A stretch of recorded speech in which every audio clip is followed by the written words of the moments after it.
गजनी से लेकर औरंगजेब तक तमाम आक्रांता सोमनाथ पर हमला कर रहे थे तो उन्हें लग रहा था कि उनकी तलवार सनातन सोमनाथ को जीत रही है। वो मजहबी कट्टरपंथी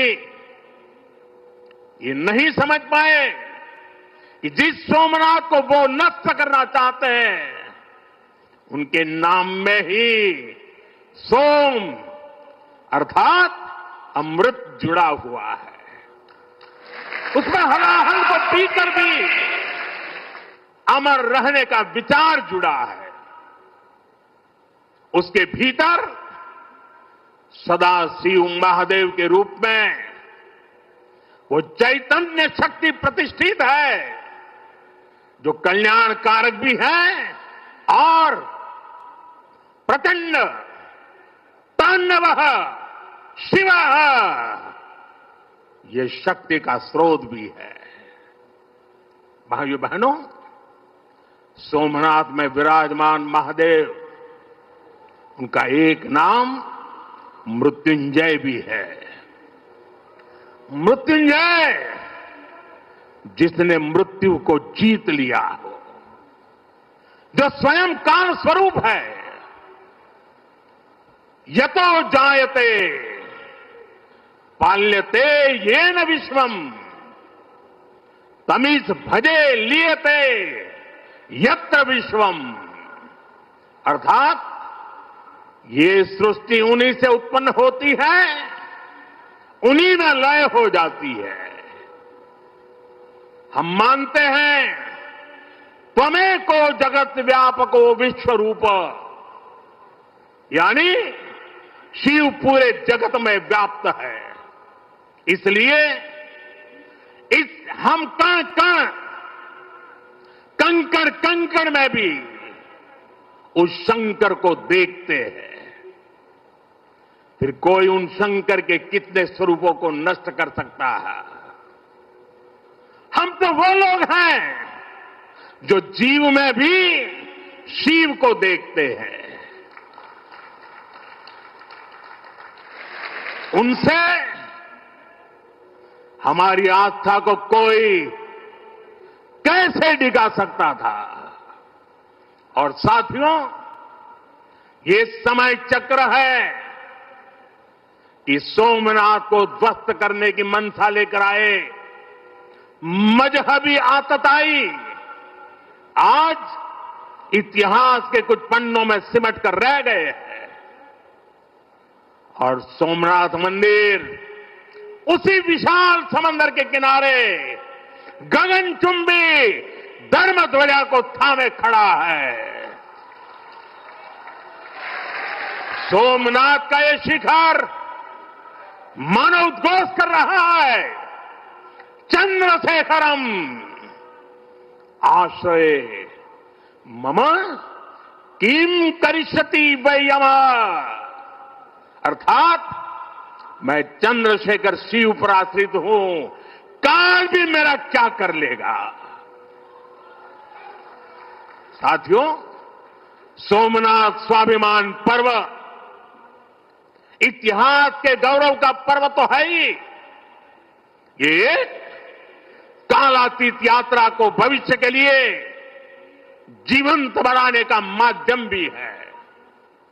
हमें इस अवसर को अपने अस्तित्व और पहचान को सशक्त करने के लिए उपयोग करना है। आप भी देखते हैं, अगर कहीं किसी देश के पास कुछ 100 साल पुरानी विरासत होती है, वो देश उसे अपनी पहचान बनाकर दुनिया के सामने प्रस्तुत करता है। वहीं भारत के पास सोमनाथ जैसे हजारों साल पुराने पुण्य स्थान है। ये स्थान हमारे सामर्थ्य, प्रतिरोध और परंपरा के पर्याय रहे हैं।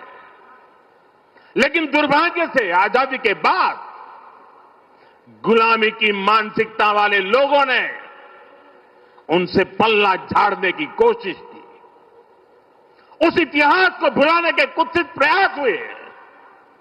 हम जानते हैं सोमनाथ की रक्षा के लिए देश ने कैसे कैसे बलिदान दिए थे। रावल कन्नड़े जैसे शासकों के प्रयास, वीर हमीर जी गोहिल का पराक्रम, बेगड़ा भील का शौर्य, ऐसे कितने ही नायकों का इतिहास सोमनाथ मंदिर से जुड़ा है। लेकिन दुर्भाग्य से इन्हें कभी उतना महत्व नहीं दिया गया।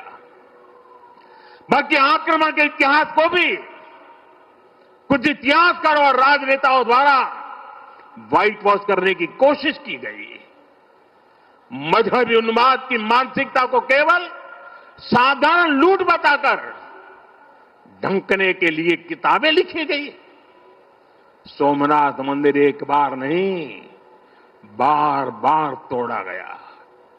अगर सोमनाथ पर आक्रमण केवल आर्थिक लूट के लिए हुए होते तो 1000 साल पूर्व पहली बड़ी लूट के बाद रुक गए होते, लेकिन ऐसा नहीं हुआ। सोमनाथ के पवित्र विग्रह को तोड़ा गया, बार बार मंदिर का स्वरूप बदलने की कोशिश हुई और हमें पढ़ाया गया कि सोमनाथ को लूट के लिए तोड़ा गया था। नफरत, अत्याचार और आतंक का असली क्रूर इतिहास हमसे छिपाया गया। साथियों, हमने धर्म के प्रति ईमानदार कोई भी व्यक्ति ऐसी कट्टरपंथी सोच का समर्थन नहीं करेगा। लेकिन तुष्टीकरण के ठेकेदारों ने हमेशा इस कट्टरपंथी सोच के आगे घुटने टेके। जब भारत गुलामी की बेड़ियों से मुक्त हुआ, जब सरदार वल्लभ भाई पटेल ने सोमनाथ के पुनर्निर्माण की शपथ ली, तो उन्हें भी रोकने की कोशिश की गई। 1951 में तत्कालीन राष्ट्रपति डॉक्टर राजेंद्र प्रसाद के यहां आने पर भी आपत्ति जताई गई। उस समय सौराष्ट्र के सर्वाधिक मशहूर हमारे जाम साहब महाराजा दिग्विजय सिंह जी आगे आए थे। भूमि अधिग्रहण से लेकर सुरक्षा व्यवस्था तक उन्होंने राष्ट्रीय गौरव को सबसे ऊपर रखा था। उस दौर में सोमनाथ मंदिर के लिए जाम साहब ने 1 लाख रुपए का दान दिया था और उन्होंने ट्रस्ट के प्रथम अध्यक्ष के रूप में बड़ी जिम्मेदारी निभाई।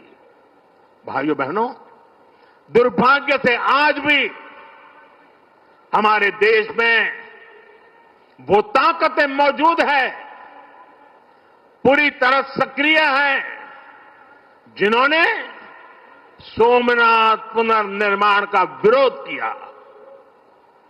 आज तलवारों की जगह दूसरे कुत्सित तरीकों से भारत के खिलाफ षड्यंत्र हो रहे हैं और इसलिए हमें ज्यादा सावधान रहना है।